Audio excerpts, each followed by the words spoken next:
We are ready when you are, Dr. Quinton. We've got 16 participants in now. Okay, thank you. So, ASME Productions, part 1, let's go. Yes. So, it's good to, well, I can see some of your faces anyway, and you are always in my thoughts. I'm going to talk today about sex hormone replacement in men and women with hypogonadism.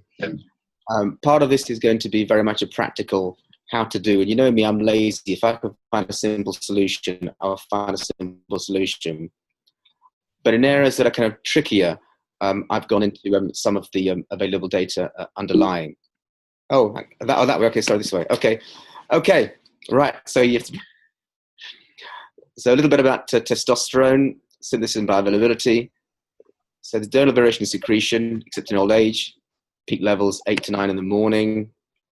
There's a 10 to 20% acute fall in levels with a standard glucose tolerance test, and also, in fact, with a mixed glucose protein meal. Almost all testosterone is secreted by the testes, and that's initially in response to placental HCG in utero in 7 weeks gestation, and then in later life. So apart from the kind of mid-childhood blip, throughout later life, so from the 3rd trimester in utero to 6 months postnatally, for the rest of adult life, testosterone is secreted in response to stimulation from pituitary LH. There's no testosterone stored, and there's a very short plasma half-life. And so this was a guy, Brown-Séquard, who believed that by injecting extract of monkey testes, he could rejuvenate himself. And of course, that was nonsense, because in fact, there's no stored testosterone in monkey testes or in our testes. It's secreted on demand. Most of the testosterone is bound mainly to SHBG, but also to albumin. And it's believed that it's the free testosterone that is biologically significant. So biological action of testosterone. So in fact, a lot of these are actually mediated by conversion to estradiol, and many testosterone-dependent actions are actually estradiol mediated, such as trabecular bone density and closure of epiphyses, feedback inhibition of GnRH and gonadotropin secretion. But interestingly, fluid retention with excessive testosterone doses. And I discovered this thanks to looking at some of these kind of like dodgy doctor and bodybuilding websites. So these people or their doctors are injecting men with like massive amounts of testosterone. And one of the issues you get with too much testosterone.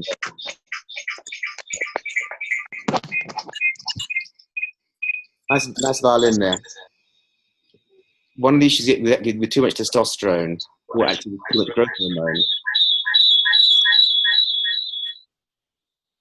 Do you think someone's got a mic on, Asmi? Yeah. Is that you get fluid retention. And actually these guys prescribe or take aromatase inhibitors to mitigate the fluid retention caused by testosterone overdosage. So a bit of physiology I didn't know that was discovered by the androgen abusers and their private doctors. And we know this because of clinical use of aromatase inhibitors in terms, and also the mouse and human genetic. Then there are the estrogen-independent effects of testosterone, hematopoiesis, which is why the male hemoglobin is around 25% higher than the female or that of children. Myoblast differentiation to muscle. Effects on body and scalp hair. It's not called male pattern baldness for nothing. Stable genital development, and bone length and cortical thickness and bone density. libido and spermatogenesis probably require a combined effort of testosterone assays. Obviously, the gold standard is tandem mass spec, but actually, if you're a decent immunoassay, that works very well in the male range. You calculate free testosterone by this equation if you want to, where A stands for albumin. And essentially, I won't promise you that if you do this calculation, what you get is a real marker of what your free testosterone actually is in the circulation or in tissues. However, for men who are outliers of SHBG, either high or low, I'm pretty certain that the figure you get out of that provides a better marker of androgenicity than total testosterone. And there are observational studies looking at that in respect of red cell count, hemoglobin hematocrit, bone density, and sexual function.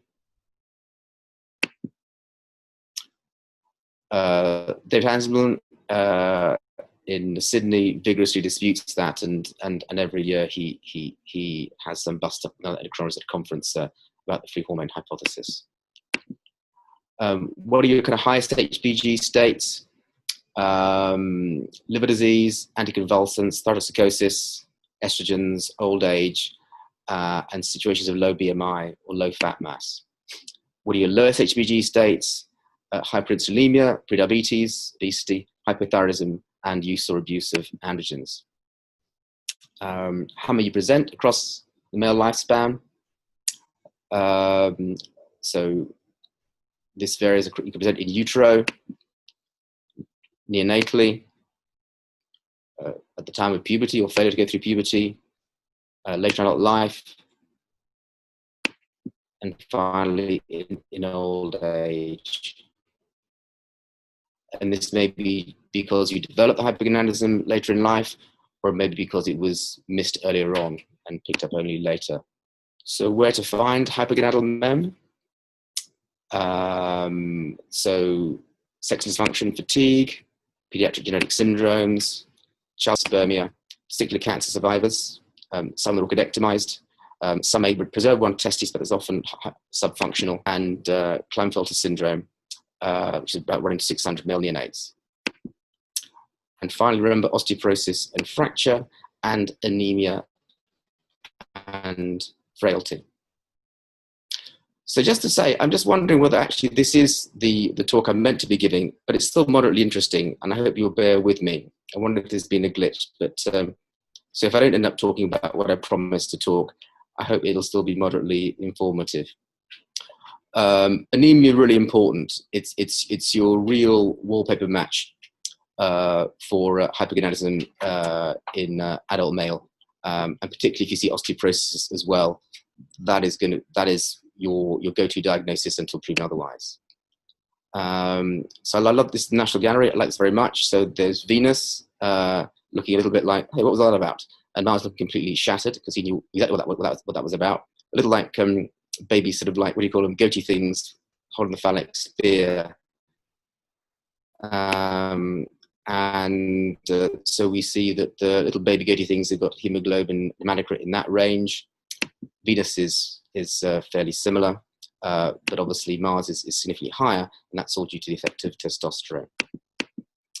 Testosterone stimulates resurrection in the bone marrow, and that may be a direct action.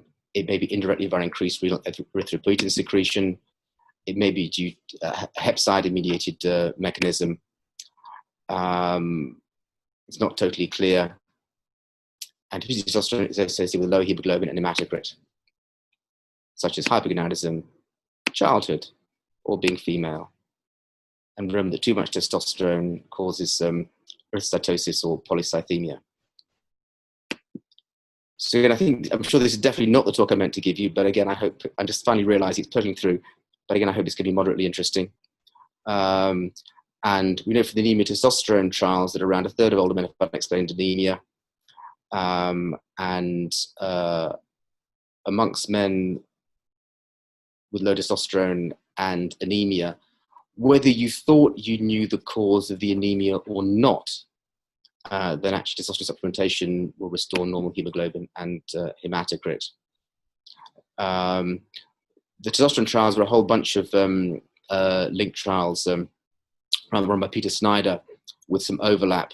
The anemia and bone density trials were the most significant in terms of outcomes. The sexual function trial had all the headlines, but it wasn't really stunning. So if you look at obese, older or overweight men who in the study were described as having secondary hypogonadism, but to be honest, these are fat older men with slightly low testosterone with inappropriate normal LH and FSH. This is almost certainly kind of like non-gonadal illness. I'm not totally convinced that they were ever hypogonadal in the first place. Anyhow, giving these men testosterone improves sexual function, but not much more than Viagra, and the effect isn't really sustained by about a year to baseline. The physical function test, again, these men who are basically largely obese, older, LH and FSH not raised, no difference in the percentage of men able to walk more than 50 meters in 6 minutes. The vitality score, no difference.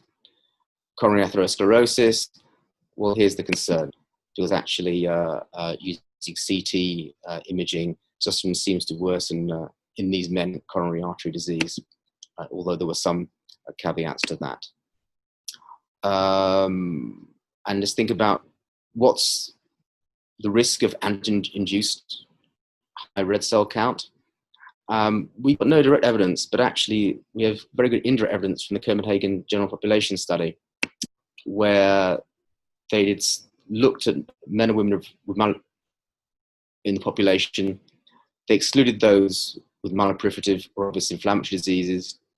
They were particularly interested in actually VTE risk, and they didn't find association of VTE with high platelets or high hematocrit. They found that the risk really was of arterial thrombosis.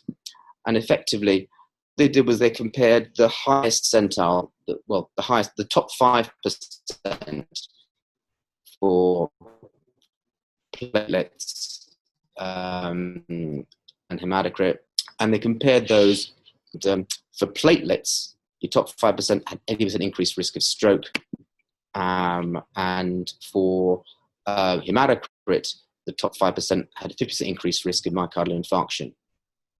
So I think that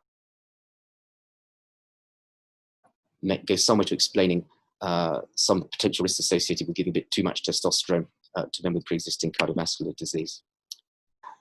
So this is a man with Kalman syndrome, undiagnosed until age 57. As you can see, quite significant osteoporosis. And this is just simply his response to testosterone over the years, over a period of, 10 years or so. In fact, I've got a further slide I need to put in showing the further response over another 5 years. And we're just seeing continual improvement in his bone density, such as virtually in range. And this is without any bisphosphonate at all. And so just to show the very powerful anabolic effect of testosterone on bone in men who are genuinely deficient in it. And for men with severe chronic kidney disease on dialysis with osteoporosis, the bad news is that none of the conventional osteoporosis drugs are safe to use, such as bisphosphonates or denosumab. The good news is a very significant portion of these men actually have got primary gonadal failure, easily found because of raised LH and FSH. And that if you give them testosterone, you can improve bone density, and actually they also don't need quite as much erythropoietin, which saves some money. So options for androgen replacement, most familiar across the world are the short-acting testosterone products, classically given intramuscularly. Although interestingly, amongst the trans population in the US, you have to pay for their own medication. And they can't afford the fluctuating levels that you get with traditional intramuscular injection, because then they get breakthrough bleeding. And they've started injecting subcut and getting much more stable levels, albeit at the risk of occasional sterile abscesses. And I think there are drugs in development now, or devices whereby you can inject testosterone subcut once a week, fairly cheaply. And patient symptoms may reflect fluctuating testosterone levels in terms of getting really low before the injection, or in the case of the trans men, getting breakthrough bleeding before the injection. And you can see that traditionally given intramuscular short-acting testosterone type stuff, you're lucky if the testosterone is normal range for half the time. So the gels absorb within 5 minutes, no skin irritation. You get fairly consistent levels if it's applied to evenly to clean skin, allowed to dry. Absorption less good with hairy skin. But you know what we guys like? We take shortcuts, don't we? And sometimes you see patients getting levels that are pretty high or levels that are rubbish. And you wonder whether they're actually taking shortcuts with and not having the patients let it dry properly. And sometimes your clue that actually overall the dose is okay is that the hemoglobin and hematocrit remain within range.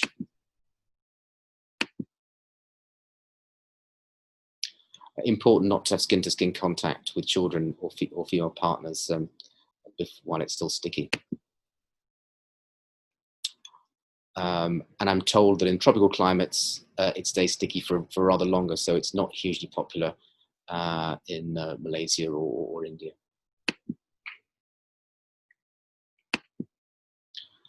So testosterone, libido. So my general thing about libido, I would say, is that it's great for patients. It's a complete pain for physicians, both in secondary care and in hospital and primary care in the UK. So how to do it, and you need to really get this over to your practice nurse or endocrine nurses. It's a big volume, 4 ml. It's very viscous. Warm the ampule first in a cup of hot water, a cup of hot tea. Use a blue needle to inject. It doesn't need a green. The advantage of using a blue needle is it forces you to inject slowly as a slow push over 1 to 2 minutes. Watch for any paroxysmal cough or dyspnea, which is likely to be lipid embolism. It's very scary when you see it, but actually there's nothing you need to do about it, and no one has ever come to any harm about it. And having had it happen to you once doesn't mean it's any more likely to happen to you again. It seems to be something of a random phenomenon. What's counterintuitive is the fact that you've already given 3 doses before you get any monitoring results.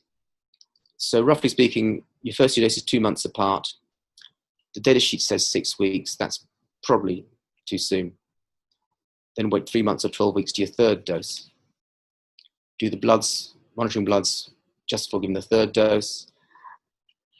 Then your results are back, and that tells you when am I going to give the 4th or 5th doses? Am I going to keep going at 12 weeks, or am I going to extend or go shorter?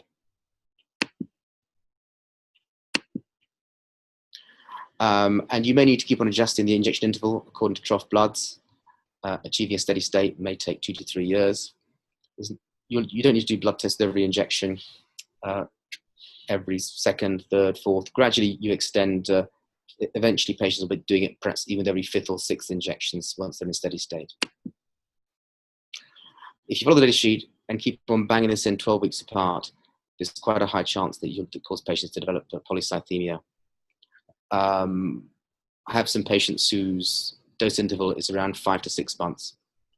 That's as much as they can take without developing polycythemia. And remember, the hemoglobin hematocrit really always needs to trump serum testosterone in patient symptoms. If you take that as the primary thing that you're monitoring, or you're following, and that determines treatment, then you're not going to get patients developing polycythemia. And this just shows how there's some accumulation between injections. So the graph at the bottom in orange shows change in levels after 1 injection, and the top graph in yellow shows at the 13th injection, showing it's already much more stable, and there's some accumulation from previous injections. It gives a much flatter profile even than the old testosterone implants. This actually is the profile of giving subcutaneous testosterone at 50 or 100 milligrams weekly. And you can see that actually that's not bad. That's a fairly flat pharmacokinetic profile. And so I always love it when somebody repurposes a cheap old drug via a change in delivery system. That might be something. This is certainly something of interest in other countries, because in other countries where libido, for instance, isn't reimbursed, or where patients have to bear the costs, then doing this would be a whole lot cheaper. And actually, interestingly, this is a rather nice study done in 2006 by a bunch of doctors based in Muscat, effectively. And I think it's this paper that the trans men started reading and started putting into action.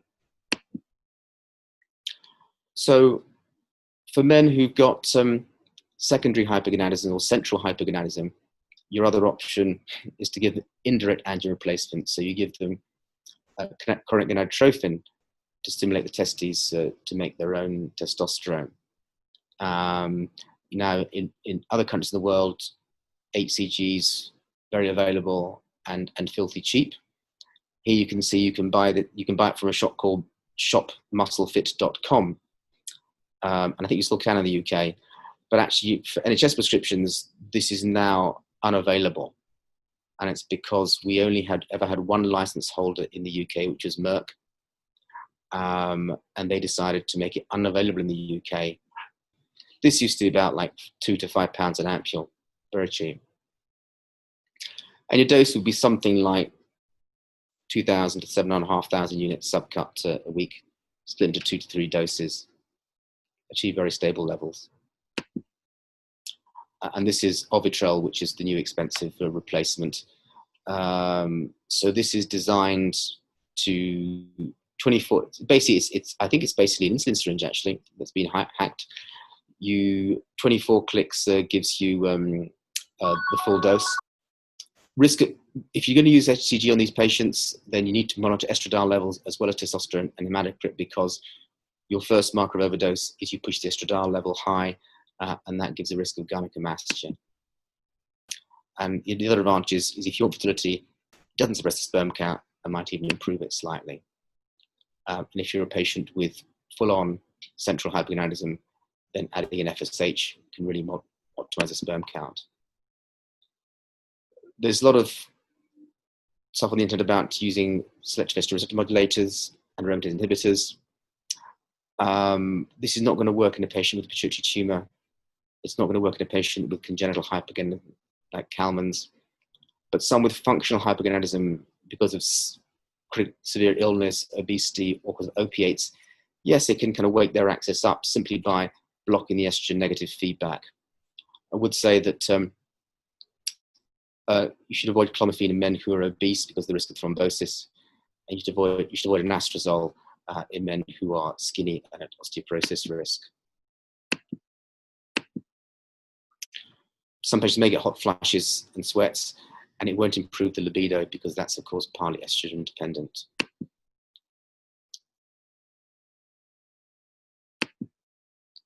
So what are the risks of testosterone replacement? And some of these are real, some of them are imagined.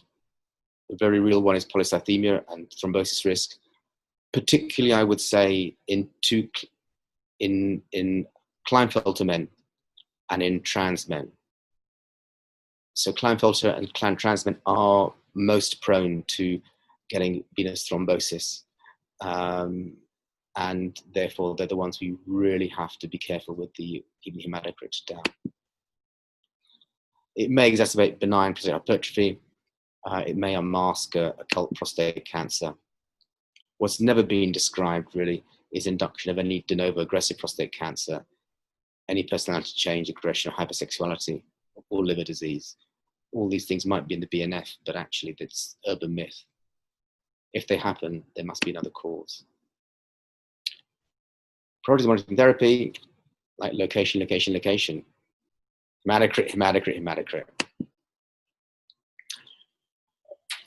You see in the guidelines, they talk about serum testosterone level, or aim for a mid-range serum testosterone gel, or aim for a low-end normal serum testosterone at trough on injectable.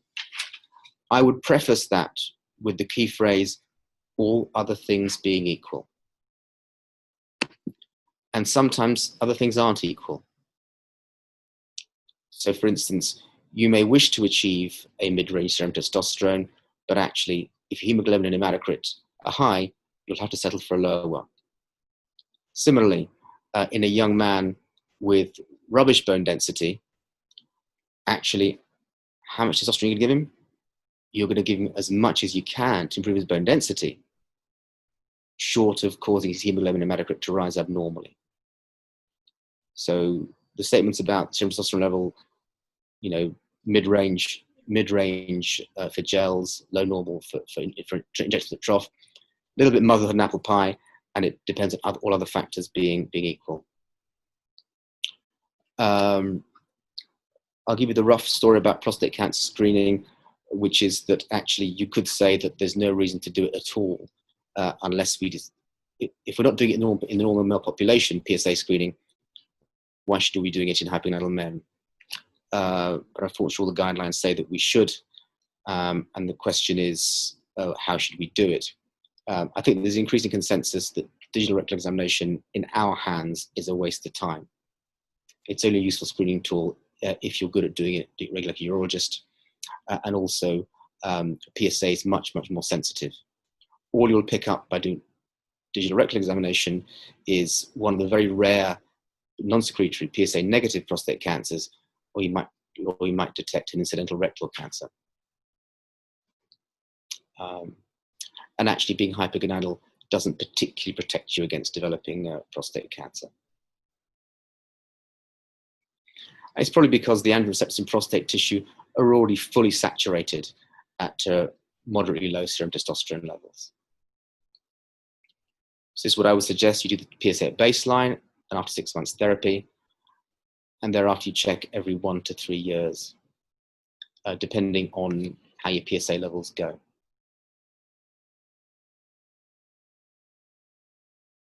So if you have DRE.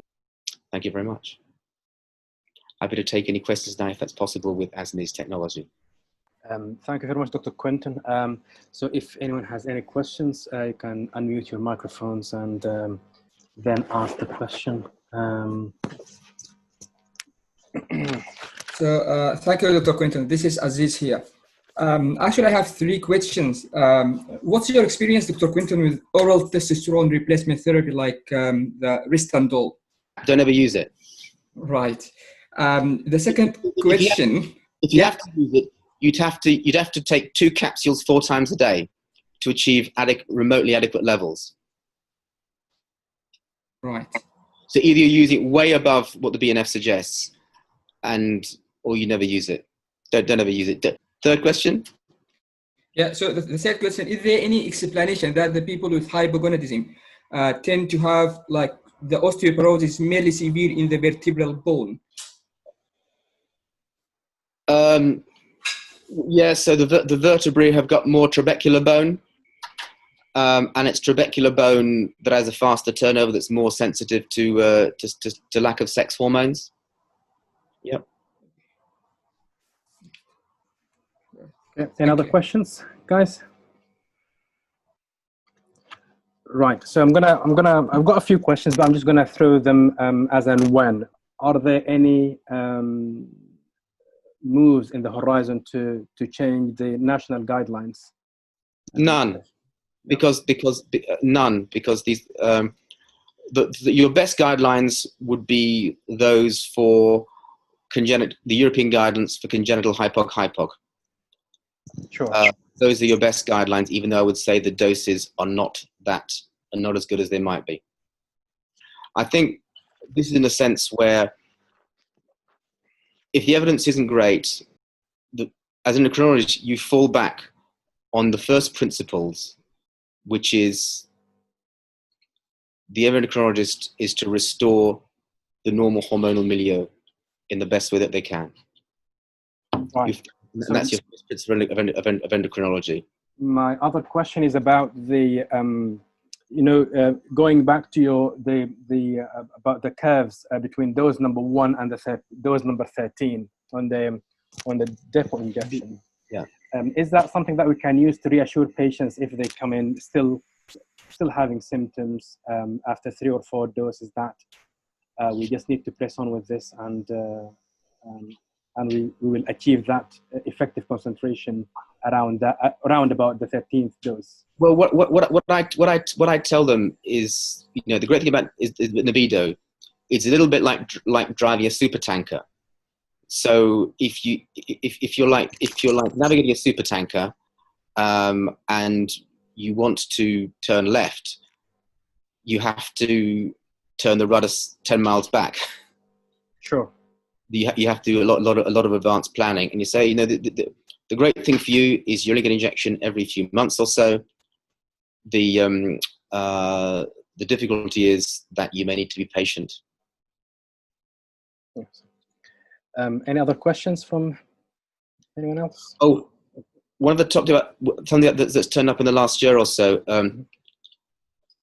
We know that one of the common causes of high hematocrit is a condition called relative polycythemia.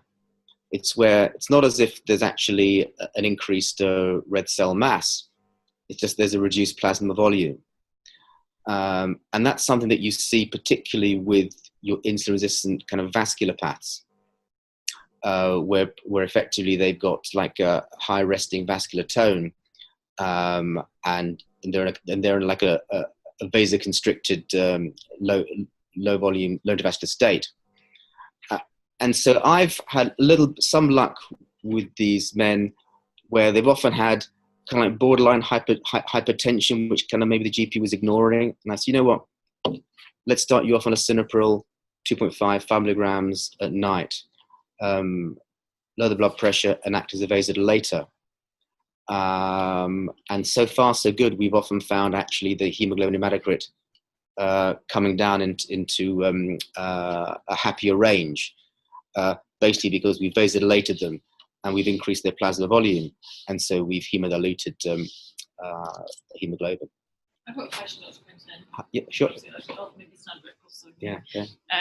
I'm just wondering if you think that there is a role for testosterone plus gonadotrophin therapy in some patients with, secondary hypogonadism.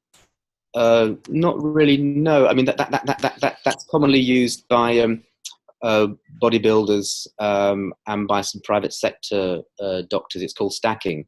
So the idea is they're aiming to achieve supraphysiological levels of testosterone, but they want to stop their balls shrinking, and gonadotrophins can help mitigate that.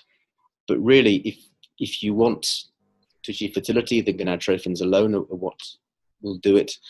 If you don't need fertility, then testosterone alone will give you satisfactory replacement. Yeah. Right. So going back to the same curve, Dr. Quinton. So usually in terms of kinetics and dynamics, we start to see the steady state after the third 3 doses, based on the half-life of the medications. How can you explain that to achieve a kind of a flatter curve or a steady state? We need to go for 10 plus doses with the depot injections. I think because I don't know, but I think because there's progressive accumulation of the product. So it's not as if that when you give the injection, it's then all used up.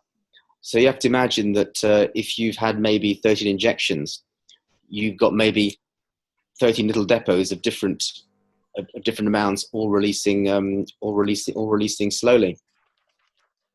It's due to the extent to which it's released from its initial muscle where it's injected into, and this very much relates to the physical characteristics of muscle tissue rather than conventional pharmacokinetics. Sure. So certain things have got really weird. So, for instance, by example, vitamin D's got really weird pharmacokinetics. When you take it orally, it's almost all absorbed instantly. When you inject it into muscle, it's released really, really, really slowly. I think that's to do with physical characteristics of the recipient tissue. Sure. Any other questions, guys?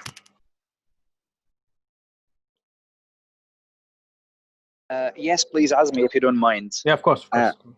Thank you, Dr. Quinton, for this valuable presentation. I'm Hadi here. Hi, Hadi. Hi, Dr. Quinton. Hi. Just a quick question regarding a male patient with secondary hypogonadism. Is there any rule for